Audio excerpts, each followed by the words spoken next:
inshuti bavandimwe mwese abakurikiye televiziyo Kiliziya imwe, Kristo Yezu akuzwe.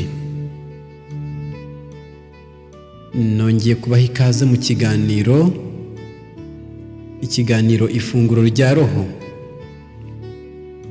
Bamwe bibazaga impamvu tumaze iminsi tutavuga kuri iki kiganiro, ariko ni ifunguro rya roho nyine, aho tugomba kugaburira roho zacu. Hari byinshi tuba tunyuramo bidufasha kugira ngo izo roho tuzigaburire. Nkeka ko indyo imwe ubundi ntabwo itunga umubiri. Hagomba kuba hari ahandi tugenda tuvoma ubwo izo ntungamubiri, reka nzite intungamubiri muri roho. Mu ndirimbo, mu biganiro bitandukanye bindi tugenda tugira hano kuri televiziyo Kiliziya imwe, mu materaniro y'abakristu, mu misa, aho hose hakaba ahantu hadufasha kugaburira roho zacu. Twagarutse muri iki kiganiro aho tugiye kujya tubana mu biganiro n'ubundi, ariko twibanda cyane ku ijambo ry'Imana n'ibindi byegamiye ku ijambo ry'Imana, kubera ko mu kiganiro ifunguro rya roho tuganira ku amagambo afite roho mutagatifu, reka mbyite gutyo, dusoma Bibiliya n'ibindi bitabo bitagatifu.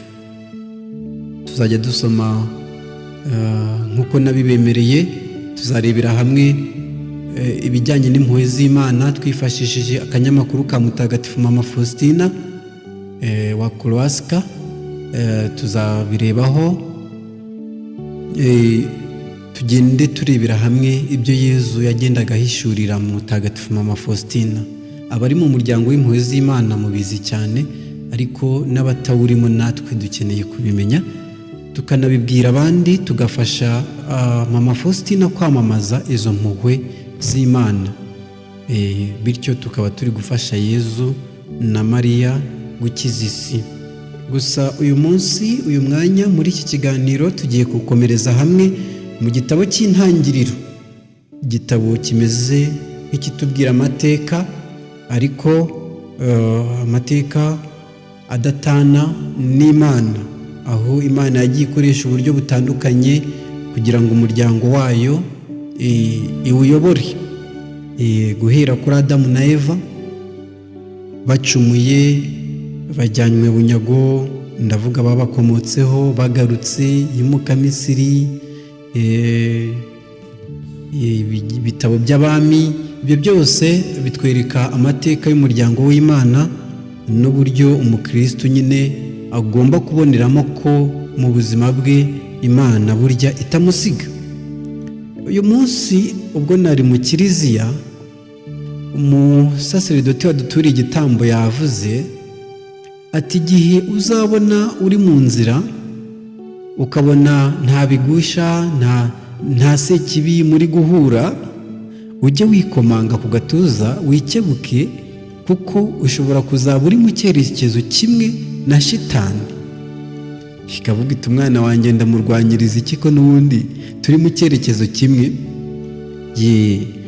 Imiteguro duhura nayo, amananiza dushobora kubona mu butumwa, mu rugendo rwo kwitagatifuza, ni ibisanzwe, bigomba kubaho, kubera ko nyine shitani ntashaka ko tuyoboka iyo nzira. Niyo mpamvu agenda ari mu cyerekezo gitandukanye n'icyacu, bityo rero tugahura. Iyo duhuye rero nta kindi kiturengera uretse ijambo ry'Imana, twizera ko rishoboye byose, tukayitura ibyacu mu isengesho. Uyu munsi rero, mubwo twasozaga ikiganiro ifunguro rya roho turi gusoma muri Bibiliya, twari twarebeye hamwe urupfu rwa Aburahamu. Uyu munsi rero tugiye gukomeza tureba Ezawu na Yakobo. Tugiye kurebera hamwe imibereho yabo, Bibiliya ibatubwiraho iki. Dore ibisekuruza bya Isaki kimwe na Aburahamu. Aburahamu waje kwitaba Imana, ariko nyuma y'uko abonye ubukwe bw'umuhungu we Isaki wari warongoye Rebeka. Aburahamu yabyaye Izaki yari amaze imyaka 40 avutse igihe ashatse Rebeka umukobwa wa Betuweli. Yego twarabibonye muri iki kiganiro. Umwaramu wari utuye mu kibaya cya Aramu akaba na mushiki wa Labani umwaramu. Izaki yambaza Uhoraho kuko umugore we yari ingumba. Nibuke ko Nyagasani yari yarabwiye Aburahamu ko azamugira urubyaro rukomeye, azamwagura akangana, urubyaro rwe rukangana n'umusenyi wo ku nyanja n'inyenyeri zo mu kirere. Agira utya abyara Ezawu kumuja agira ngo hari urwo rubyaro niwe ruzakomokaho. Nyagasani ati oya, uzagukomokaho niwe uzaba umuryango wawe. Nibwo yabyaye Izaki, amubyarira mu zabakuru we n'umugore we Sara, wari Sarayi imbere y'uko iryo sezerano risohora. Biza kurangira rero Rebeka umugore wa Izaki abaye ingumba, ntabwo yabyaraga.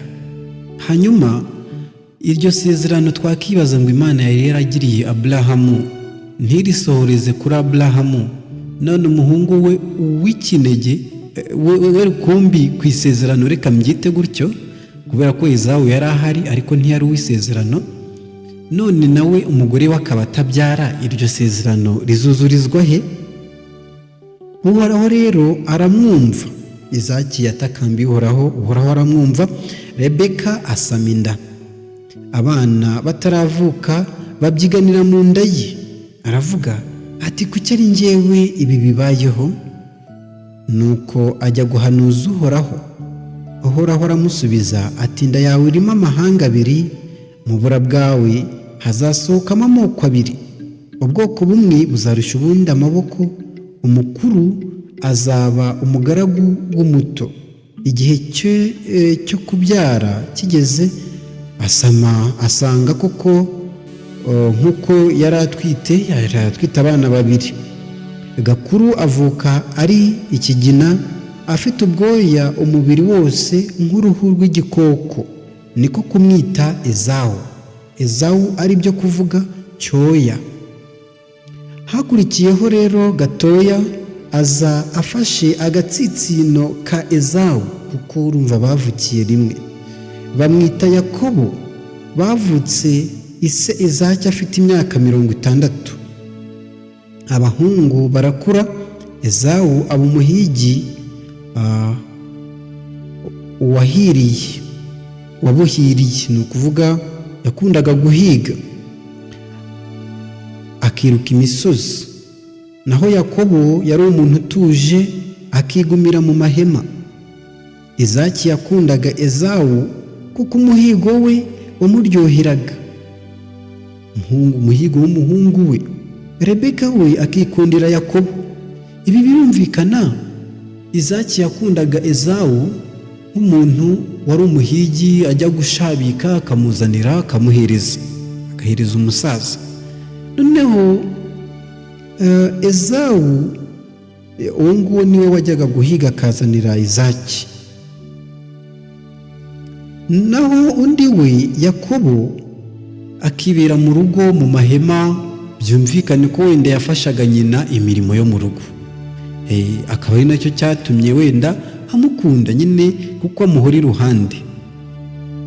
Ababyeyi b'abagabo baba bashaka ngo ugende ushake ubuzima nyine, ariko ababyeyi b'abamama baba bashaka ngo ubabe iruhande ubereke ko ubitayeho. Umunsi umwe rero Ezawu ahiguka ananiwe cyane, nuko asanga Yakobo atetse ikinyiga. Ezawu abwira Yakobo ati mpanjye kuri icyo kinyiga cy'ikigina kuko ndembye. Nicyo cyatumye bamwita Edomu, ari byo kuvuga ikigina. Yakobo ati keretse tukiguze ubutware bwawe uhabwa no kubura imfura ya data. Rumva ubuzima, ubutunzi ni kimwe mu bintu bishobora gutandukanya abavandimwe. Ntabwo Yakobo yaranyuzwe nuko Ezawu ari umuntu nyine nawe ari mukuru we, yumvaga yaba akaba yari mukuru we. Ezawu ati ubundi se ko ngiye gupfa ubutware bumariye iki? Iyo umuntu ashonje murabizi ntacyo atakora, kumubwira ngo ni umutware kandi ashonje ibyo ntacyo bivuze. Ubwo butware butabashije kumugaburira ntacyo bwamumarira. Yakobo aramubwira ati ngaho birahiri nonaha. Ezawu ahira ko arabimurahirira, agura na Yakobo ubutware bwe. Nuko Yakobo aha Ezawu umugati amuha n'ikinyiga cy'inkori. Ezawu ararya aranywa, arahaguruka aragenda. Nguko uko Ezawu yasuzuguye ubutware bwe yakeshaga kuba ari we mfura ya se. Natwe rero mu buzima busanzwe hari igihe dusuzugura ibyo twahawe, ukaba uvuga uti reka mbwire wenda mbaho urugero rumwe. Buriya iyo turahiriye Imana ikintu ni byiza gukomera kuri iryo sezerano. Reka nongere mbisubiremo, iyo turahiriye Imana ikintu ni byiza ko tugisohoza. Reka mfate urugero nko ku muntu wahisemo kutanywa inzoga kubera ko abifata nk'icyaha, akanabirahirira Imana ati Nyagasani sinzongera kunywa inzoga kubera ko kuri njyewe kunywa inzoga ni icyaha. Icyo gihe Nyagasani yumva indahiro yawe. Tuvuge rero urashonje utitaye kuri pastor cyangwa urundi muntu uri umukarismatike, wihannye rwose ukanabifata nk'icyaha, ubundi se ko inyota igiye kunyica ubwo bukristo bumariye iki? Oya, hakabayeho ubwo utabaza Nyagasani akagukiza uwo mubishya. Izaki rero na Abimeleki babanye bati? Abimeleki ni muntu ki? Mu gihugu hatera indi nzara itari yayindi yateraga Aburahamu akiriho. Izaki ahungira i Gerari kwa Abimeleki umwami w'Abafilisiti.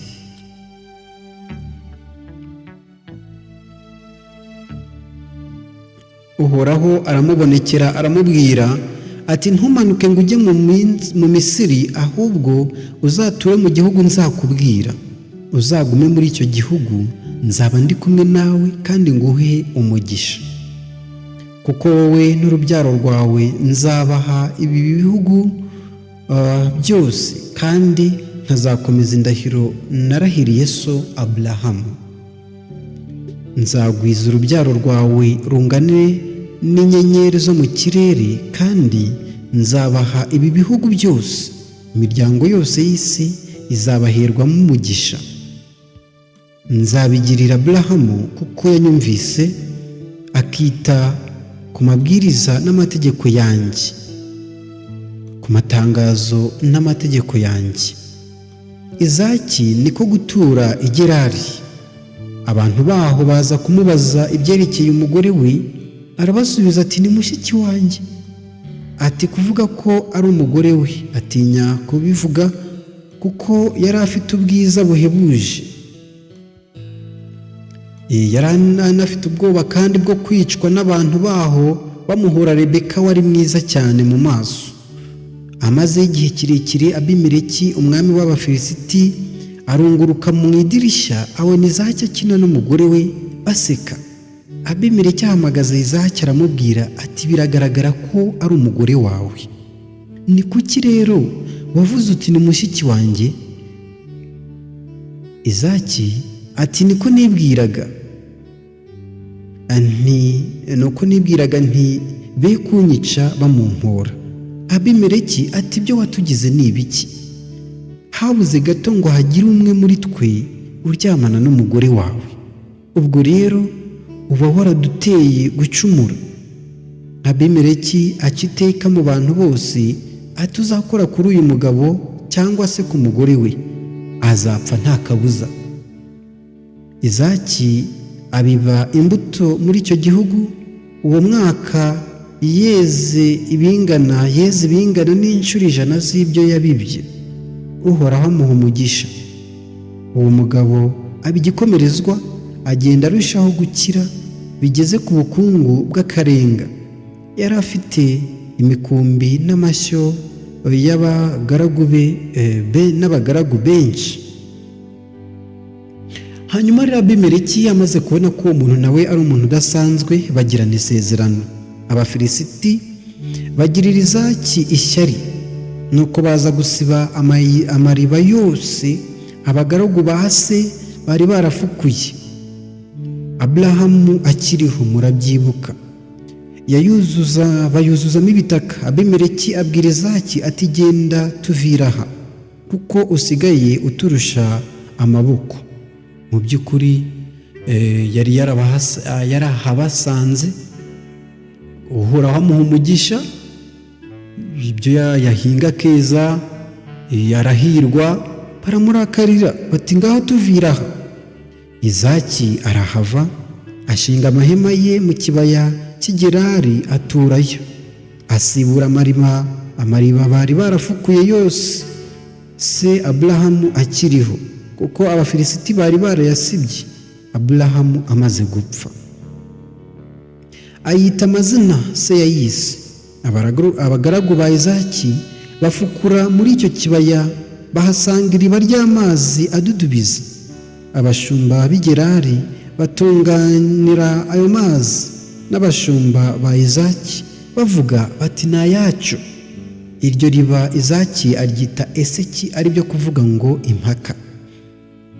Bongera gufukura irindi riba naryo baritunganiraho, aryita Sitina, ari byo kuvuga ngo inzangano. Avayo afukuza irindi riba, ryo ntibaritunganira, aryita Rehovoti, bigasobanura ahagutse, kuko yavugaga ati noneho uhoraho adushyize ahagutse kandi twasaruye imbuto zo muri iki gihugu. Avayo azamuka ajya i Berisheba. Uhoraho amubonekera iryo joro aramubwira ati ndi Imana ya so Aburahamu, witinya kuko ndi kumwe nawe, nzaguha umugisha, ngwize urubyaro rwawe, ngiriye umugaragu wanjye Aburahamu. Izaki yubaka urutambiro, ahambariza izina ry'Uhoraho, ahashinga ihema, abagaragu be nabo bahafukura iriba. Abimeleki aza kumusanga aturutse i Gerari, azanye na Ahuzati umujyanama we na Pikori umutware w'ingabo ze. Izaki arababaza ati ni iki kibazanye hano kandi munyaga mukaba mwaranyirukanye? Baramusubiza bati twabonye neza ko Uhoraho muri kumwe, turibwira tutireka tugirane amasezerano ashingiye ku ndahiro. Ngaho rahira kutazatugirira nabi nk'uko natwe tutayikugiriye, ahubwo twagufashe neza tugusezerera amahoro. None Uhoraho akaba yaraguhaye umugisha. Nuko Izaki akorera umunsi mukuru, abakorera umunsi mukuru, bararya baranywa. Mu gitondo cya kare barabyuka bagirana amasezerano. Hanyuma Izaki arabasezerera bava iwe amahoro. Uwo munsi abagaragu ba Izaki baza kumumenyesha iby'iriba bari bafukuye, bati twabonye amazi. Iriba niko kuryita Sheba, n'umugi ririmo Berisheba, ari byo kuvuga iriba ry'indahiro. Wararyitiriwe, uwo mugi wararyitiriwe kugeza na n'ubu. Hanyuma rero Ezawu umuhungu wa Izaki nawe yaje kurongora, yaje kugira umuryango. Ezawu amaze imyaka 40 arongora Yudita umukobwa wa Beri w'umuheti, arongora na Basemata mwene Eloni w'umuheti nawe. Abo bagore babuza amahoro Izaki na Rebeka. Bavandimwe, reka uyu mwanya tuzirikana ayo magambo, duhagararira ahangaha. Twari turimo tuganira ku magambo yo muri Bibiliya ntagatifu mu gitabo cy'Intangiriro umutwe wa 26. Mu by'ukuri iyo turebye ubwo buzima bwa Izaki dusanga bwarabayemo ni nk'ubwacu muri iyi minsi. Yarakunze, arakundwa, arangwa, ariko icyo navuga yaturuhije we ntiyanze. Ntabwo yigeze agira nabi kuko nabo bamugiriye nabi. Akiri hariya kwa Abimeleki yafukuraga iriba, yariruhiye bati ni iryacu, kandi mu by'ukuri hahoze ari kwa se atarapfa. Amariba ya ise yari yarasize afukuye barayasibye, yagira ngo ageze ijya afukura bati ni iryacu, yajya ku rindi nacyo bati ni iryacu, kugeza ageze kurye. Natwe rero mu buzima busanzwe hari igihe hari ibyo tugeraho abantu bakabitunyaga, twagira ibyo tugeraho bakabitunyaga. Mu by'ukuri birasa naho ibyo bintu n'ubundi aba atari ibyacu, kubera ko nitugera ku byacu nyirizina ntawe uzabitunyaga. Na Izaki yageze aho afukura iriba abona ntawe uri munyazi, bivuga ko nyine iryo ni ryo rye. Natwe rero mu buzima bwa gikristu ntitukinubire ko hari ibyo tubona biduca mu myanya y'intoki, twitwararike twoye kugira nabi kubera ibyo bigeragezo, kubera ko iyo aza kuba yaragize nabi uhoraho yajyaga kumuhana. Iyo aza kuba yaragize nabi akiri iwabo wa Abimeleki, byari kuzagorana kugira ngo bongere guhura bagirane amasezerano ngo y'indahiro y'amahoro.